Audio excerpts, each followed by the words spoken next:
Assalamualaikum, selamat pagi dan salam sejahtera bagi kita semua. Perkenalkan, nama saya Nimas Ratnasari, dosen program studi S1 Ilmu Komputer, Fakultas Teknologi Hukum dan Bisnis Universitas Sugeng Hartono. Pada kesempatan kali ini, saya akan membahas salah satu mata kuliah yang saya ampu, yaitu mata kuliah Business Intelligence. Mata kuliah Business Intelligence merupakan mata kuliah wajib bagi mahasiswa semester 3 program studi S1 Ilmu Komputer dan S1 Bisnis Digital. Mata kuliah ini memiliki bobot sebesar 3 SKS dan dilaksanakan selama 1 semester. Video ini dibuat untuk memenuhi salah satu persyaratan sertifikasi dosen, yaitu pernyataan diri dosen dalam unjuk kerja Tridharma Perguruan Tinggi. Pada mata kuliah Business Intelligence ini, proses pembelajaran menggunakan metode delivery, interaction, dan assessment yang berfokus pada penerapan student-centered learning, blended learning, pembelajaran berbasis proyek, diskusi kelompok, serta studi kasus yang berkaitan dengan proses pengambilan keputusan bisnis berbasis data. Proses pembelajaran terdiri atas kegiatan teori yang dipadukan dengan praktik analisis data dan diakhiri dengan evaluasi melalui penyelesaian studi kasus. Mata kuliah Business Intelligence bertujuan membekali mahasiswa dengan kemampuan memahami konsep Business Intelligence serta mengimplementasikan proses pengumpulan, pengolahan, analisis, visualisasi, dan interpretasi data untuk mendukung pengambilan keputusan bisnis yang efektif. Pada mata kuliah ini, mahasiswa akan mempelajari beberapa pokok bahasan, yaitu konsep dasar Business Intelligence, data warehouse dan ETL, data integration, online analytical process, data mining, data visualization, business analytics dan pengambilan keputusan, serta implementasi BI dalam dunia industri. Capaian pembelajaran lulusan atau CPL pada program studi ilmu komputer yang dibebankan pada mata kuliah Business Intelligence diantaranya adalah CPL 8 dan CPL 10.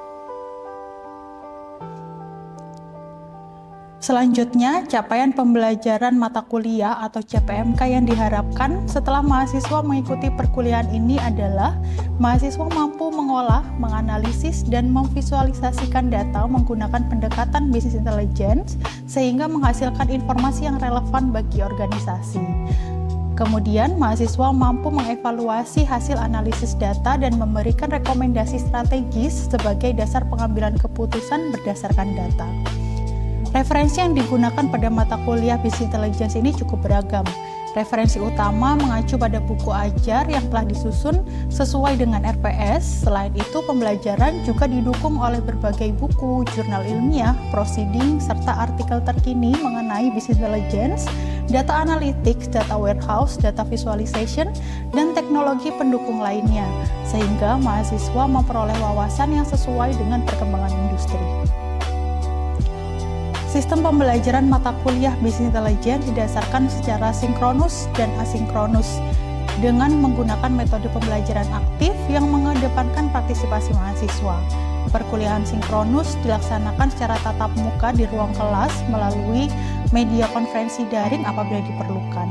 Setelah itu, pembelajaran asinkronus memanfaatkan LMS Universitas Sugeng Hartono serta berbagai platform digital lainnya untuk memfasilitasi diskusi, pengumpulan tugas, dan pembelajaran mandiri. Selain penyampaian teori, mahasiswa juga diberikan studi kasus nyata melalui pembelajaran berbasis proyek sehingga mereka dapat menerapkan proses Business Intelligence dalam menganalisis permasalahan bisnis menggunakan data. Demikian informasi yang dapat saya sampaikan mengenai mata kuliah Business Intelligence untuk mahasiswa program studi Ilmu Komputer Universitas Sugeng Hartono. Berikutnya merupakan cuplikan proses pembelajaran. Pada pertemuan ini, mahasiswa mempelajari konsep association rule mining sebagai salah satu teknik dalam data mining untuk menemukan pola hubungan atau keterkaitan antar item di dalam suatu kumpulan data. Mahasiswa juga mempelajari konsep support dan confidence sebagai parameter dalam mengevaluasi kualitas suatu aturan asosiasi serta mengimplementasikan algoritma a priori untuk menganalisis pola pembelian pelanggan sebagai dasar penyusunan strategi bisnis dan pengambilan keputusan berbasis data. Proses pembelajaran dilaksanakan menggunakan metode diskusi interaktif, penyampaian studi kasus, dan praktik analisis data sehingga mahasiswa tidak hanya memahami konsep teoritis tetapi juga mampu menginterpretasikan hasil analisis serta mengkomunikasikan temuannya ke berbagai stakeholder. Selamat menyaksikan. Oke, selamat siang teman-teman. Assalamualaikum warahmatullahi wabarakatuh.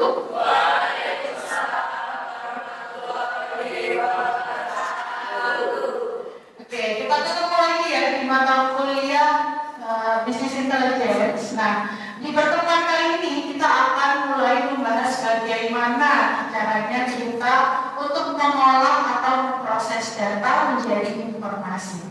Oke, nah tapi sebelumnya kita review dulu ya materi di pertemuan sebelumnya, yaitu apa? Masih ingat? Oke, kita coba apa Intan? Materi sebelumnya? Pre-processing. Oke. Nah sekarang kalau di pre-processing kemarin apa aja yang kita lakukan? Oke, membersihkan data. Data yang seperti apa yang dibersihkan? Tidak konsisten.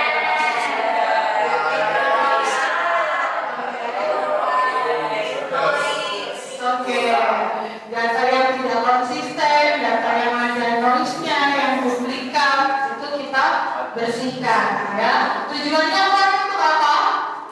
Supaya datanya siap untuk diolah di data mining. Oke, nah pengolahan itulah yang akan kita bahas hari ini. Jadi ada beberapa teknik dari pengolahan data mining. Oke, ada beberapa teknik dari data mining ya. Kalau teman-teman lihat di depan, yang pertama ada association rule, kemudian ada clustering, ada klasifikasi, ada regression dan lain sebagainya. Nah, hari ini khususnya kita akan bahas tentang association rule. Ya, ada yang udah tahu association rule itu apa? Oke, baik. Nah, association rule sendiri ini adalah model dari AI yang digunakan untuk kita bisa menemukan hubungan atau keterkaitan antar item. Contohnya gimana? Kalau di bisnis biasanya yang paling sering kalau kalian ke minimarket, biasanya kalian akan lihat tuh ada produk di bundling, ya nggak? Nah, gimana sih cara kita menentukan mana produk yang akan kita bundling? Nah kan nggak mungkin ya kalau sama-sama bestseller kita bandingin dengan sama-sama bestseller, untuknya kita di mana? Nah, tapi kalau kalian lihat, oh ada produk yang bestseller, tetapi ada produk yang mungkin saat ini lagi turun, gitu ya penjualannya. Nah, kita bundling jadi satu supaya margin kita meningkat. Nah, gimana cara kita menentukan hubungan supaya produk bundling kita ini lebih menarik ke konsumen? Nah, caranya adalah kita bisa lihat tuh ada nggak keterkaitan atau hubungan antar item supaya kalau kita bundling produknya, oh dia akan laku atau laris di pasaran, seperti itu ya. Nah, gimana caranya kita melihat hubungan itu? Oke. Nah, konsepnya adalah yang pertama kita berdasarkan data. Oke. Nah, dari data transaksi yang bisa kita jadikan acuan ya. Kita lihat tuh transaksi record semua penjualan di toko kita. Kemudian kalau kita lihatnya ada sampelnya ya di contohnya, transaksi pertama yaitu ada butter dan roti.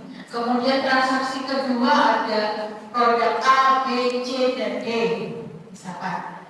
Nah, dari keseluruhan ini kemudian kita lihat, ya, kita lihat frekuensi kemunculannya supaya nanti akan kita hubungkan antar produk. Jadi misalkan produk A itu adalah butter, produk B adalah roti.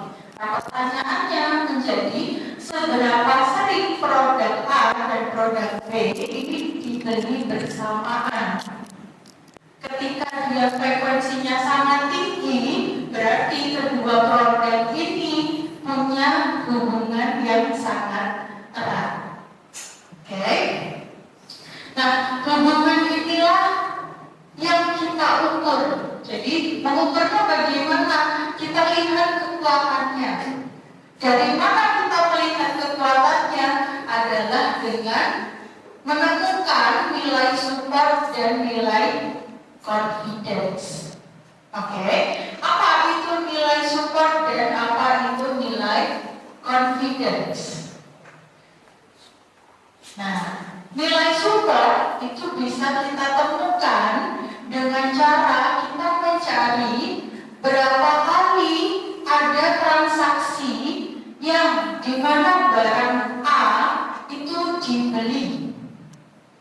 Oke, berapa kali barang A ini dibeli oleh orang dibagi dengan jumlah total transaksi. Oke, nah kemudian ketika kita mau melihat hubungan dari barang A dan barang B, kita menghitung nilai supportnya juga sama. Jadi berapa kali transaksi di mana barang A dan barang B ini dibeli bersamaan dibagi dengan jumlah transaksi. Oke, nah sedangkan nilai confidence itu mengukur seberapa sering item B itu muncul ketika item A dibeli. Nah, disinilah nilai confidence itu menentukan seberapa kuat relasi antara barang A dan barang B. Oke?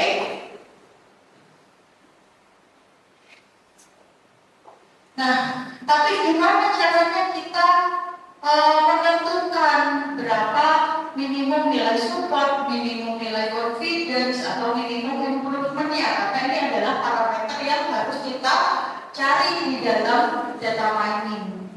Caranya adalah hanya bisa dengan eksperimen. Jadi kita harus mencoba. Nah, di sini jika minimum supportnya terlalu tinggi, maka variasi item yang ada di list kita itu akan semakin kecil. Kenapa kok seperti itu? Contohnya, nilai support tadi kan menentukan berapa kali sebuah barang itu dibeli. Ya, nah kalau batas kita atau standar kita terlalu tinggi, nah maka yang ada di list itu akan semakin kecil. Artinya hanya barang-barang yang best seller saja yang akan masuk di dalam list kita. Oke? Nah, sedangkan kalau terlalu rendah, item yang sebenarnya tidak terlalu menarik, yang dibelinya jarang-jarang, itu juga akan masuk ke dalam list kita. Oke? Jadi noise-nya akan semakin besar. Oke. Nah, konsep yang sama ini berlaku untuk minimum confidence dan juga minimum improvement. Jadi, tak lain dan tak bukan, kita tetap harus melakukan eksperimen. Oke.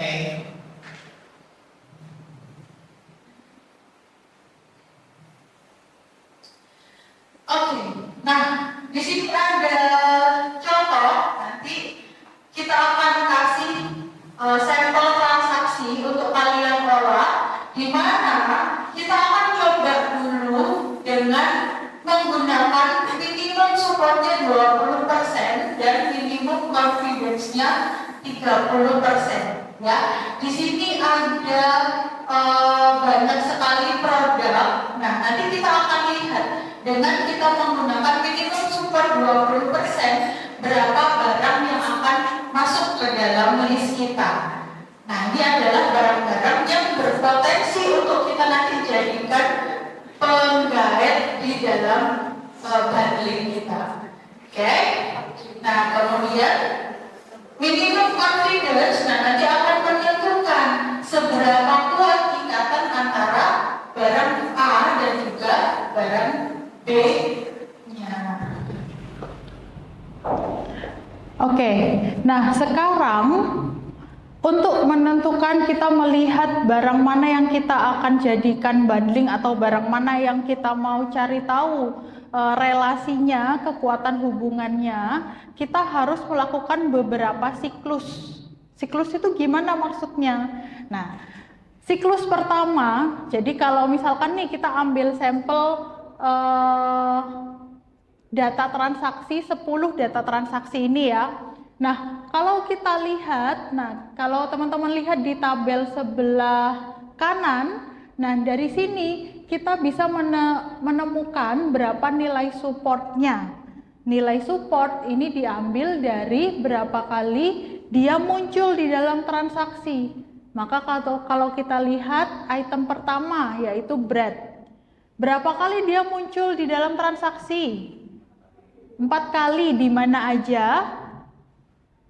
Transaksi nomor 1, 5, 8, 9. Nice. Nah, maka di situ frekuensinya adalah 4. Dan nilai supportnya, tadi rumusnya adalah frekuensi dibagi dengan jumlah transaksi. Oke, nah berarti kita dapat nilai supportnya adalah 0,4 atau kalau kita ubah di dalam persentase menjadi 40%. Nice. Nah, barang kedua, Skandinavian, frekuensinya ada 2. Nah, ada di transaksi berapa aja? 2 dan juga 10. Nah, dari sini kita bisa melihat, bisa menghitung berapa nilai supportnya, yaitu 0,2 atau 20%. Nice. Nah, cara yang sama bisa kita aplikasikan untuk masing-masing item. Nah, dari sini kita bisa menemukan dari 3 contoh item di atas aja berapa yang masuk ke dalam minimum support. Dari 3 contoh item di atas. Hanya 2. Nah, belum yang ini hanya frekuensinya 1, berarti otomatis dia akan tereliminasi. Nah, itulah yang kita sebutkan kenapa kita menentukan minimum support dan juga minimum confidence itu butuh eksperimen. Semakin tinggi minimum supportnya, maka item-item yang akan masuk ke dalam siklus kedua itu akan semakin sedikit. Yang tereliminasi akan semakin banyak. Oke. Nah, item-item yang lolos ini akan masuk ke dalam siklus kedua. Nah, apa yang terjadi di siklus kedua? Nah, di sini kita pasangkan item-item yang lolos dengan item lainnya dari daftar item kita di awal. Nah, makanya itu di sini kita bisa lihat bread dipasangkan dengan Skandinavian. Frekuensinya berapa? 0. Kenapa kok 0? Karena muncul nggak? Nggak ada, makanya frekuensinya 0. Kemudian item yang lolos lagi adalah bread dengan hot chocolate. Nah, dia tidak pernah muncul di dalam transaksi, maka frekuensinya 0. Nah, untuk masing-masing pasangan item, nanti kita akan menemukan mana yang akan lolos dari batas minimum support dan minimum confidence yang kita tentukan. Nah, dari situlah kita bisa mengetahui, oh, misalkan kita ambil contoh ya, misalkan bread dan muffin. Oh, ternyata bread dan muffin ini punya ketergantungan atau hubungan yang sangat erat. Seperti itu. Oke, dari sini ada yang mau ditanyakan dulu? Belum? Oke, kalau belum berarti kita bisa masuk ke dalam soal latihannya ya. Oke, kalau contohnya ada 10 soal, maka soal latihannya ada 10 kali lipat. Oke, terima kasih banyak teman-teman. Saya akhiri ya. Wassalamualaikum warahmatullahi wabarakatuh.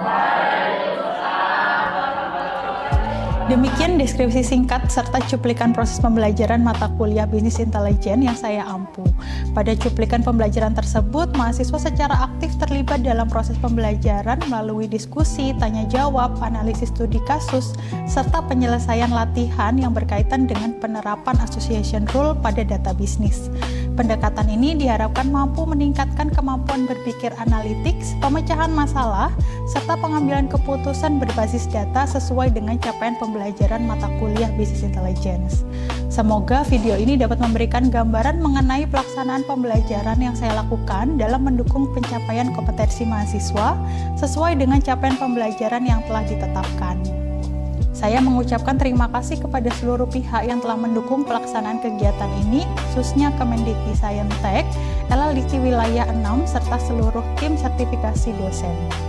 Terima kasih juga saya sampaikan kepada Universitas Sugeng Hartono, seluruh jajaran pimpinan, rekan-rekan dosen, tenaga kependidikan, serta mahasiswa program studi S1 Ilmu Komputer yang telah berpartisipasi dalam proses penjelasan ini. Terima kasih.